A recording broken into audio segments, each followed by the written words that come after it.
Mechanical engineering is a branch of engineering that focuses on the design, analysis, and manufacturing of mechanical systems. This major is highly math, especially calculus, and physics based. One of the great things about mechanical engineering is that it is highly versatile in what you can do. Students who graduate as a mechanical engineering major can go into construction, automotive, heating and air conditioning, materials, robotics, work in the energy sector, combustion engines, and many more. Now, besides mechanical engineering classes, you'll take a little bit of everything basically. You have to take a few electrical engineering classes to learn about the basics of circuits and possibly some of the basics of electronics as well. You have to do a little programming and become decently proficient in MATLAB, which is a software that allows you to create plots and graphs and do complicated math way beyond what your graphing calculator can do.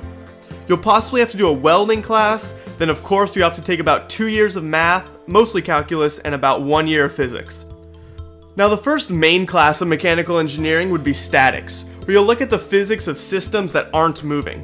This would be like looking at the forces and torques in something like a truss that holds up a bridge, where you have to analyze the forces that individual beams feel due to external forces. Then the next class would be dynamics, where you look at systems that are moving. It's similar to your high school physics class with projectile motion, momentum, energy, forces, and more, but is much more involved. You'll look at the motion of much more complex systems, have to find things like velocity, acceleration, energy, force, and more of different parts of that system. Then your third year, you'd even take a more advanced version of this class, where you look at these complex systems, but now in 3 dimensions. So as you can probably already see, mechanical engineering involves a lot of advanced physics. When you enter your third year, you'll take a course called Fluid Mechanics, and in this course you'll study the properties and mechanics of fluids such as air and water. This class is very calculus based. For example, you could study how the pressure of water changes as it flows through a set of pipes in a closed environment as height and pipe dimensions change. The principles to solve this are foundational for how your car brakes work. This class also includes the physics of how wind turbines work and why they are made the way they are so that they move as much as possible from any amount of wind. And you could analyze why different shapes are better or worse. And if airplanes interest you, you could even learn how wind flows over a wing to produce aerodynamic force, which also applies to car aerodynamics, which if optimized increases cars' MPG. You also take a class called Thermodynamics, which deals with the relations between heat and other forms of energy, such as mechanical, electrical, or chemical. In this class, you'll study the combustion engine, which applies to cars, boats, and aircrafts, and you'll learn these engines in great depth and see how they are constantly making adjustments to make them more efficient.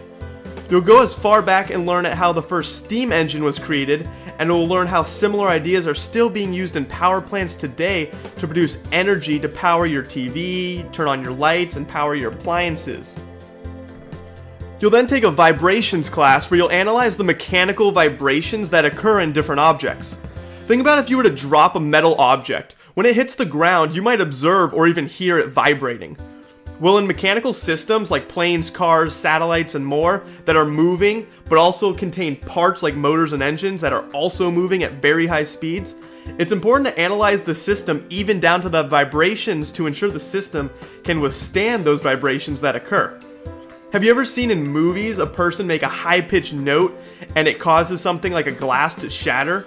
That's because the sound is making the glass vibrate at just the right frequency, called the natural frequency, that makes it shatter. Buildings even need to account for this, because in the case of an earthquake, the building will shake and vibrations will be created. This is actually a building in Japan that was structurally built to withstand high winds and strong earthquakes from causing strong vibrations. One thing they did was put something called a tuned mass damper near the top of the building, which weighs 728 tons. And is something that is engineered to reduce mechanical vibrations that can actually save the building from destruction during natural disasters. In 1940, the Tacoma Bridge collapsed, and what they found afterwards was the vibrations occurred due to interactions between the bridge and the wind, which just kept amplifying until it fell apart. Like most mechanical engineering classes, this one is highly calculus based because you have to model very complex systems and motion. Then you'll take some design classes, and these are kind of a combination of materials engineering and mechanical engineering, where you'll look at the strength and durability of different materials, mechanisms, and structures. As a mechanical engineer, someone might tell you they need a certain motor to make 1,000,000 cycles without braking, or maybe they need it to run for 10 years without braking. This could even apply to just how much weight can a beam support before braking and how much stress is it subject to with a certain amount of weight. Now there are a few concentrations within mechanical engineering. A few specific ones include heating and ventilation, air conditioning and refrigeration, or HVAC as it's called, then mechatronics and manufacturing. Now HVAC goes into more vehicle and indoor comfort using your knowledge of fluids, thermodynamics, and heat transfer. An HVAC concentration leads to working on maintaining heat and ventilated air in something like a large commercial building, cars, apartment buildings, homes, hospitals, hotels, and more, where you'll have to understand how heat travels throughout the building and different materials. When you see those ducts in large buildings, those have to be carefully placed in order to ensure comfort throughout the whole building by knowledge of thermodynamics and airflow. Now it may not seem like it, but seeing how these systems actually work can actually be pretty involved. Then mechatronics is like the combination of mechanical engineering, electronics, and some computer engineering. As a mechanical engineer, when it comes to robotics, you'd be able to build the robot structurally and make sure it can withstand a certain amount of force. But with mechatronics, you dive more into also the programming and circuiting of the robot. So with a mechatronics concentration, you'd basically have all the sub-disciplines necessary to build, circuit, and program a robot. And this has applications in embedded systems, sensing and controls, robotics, and more. Now the manufacturing concentration is a little more broad because you can learn things from the design of a part to the actual materials used for the part. Manufacturing might involve learning techniques that help you predict when a certain part will fail.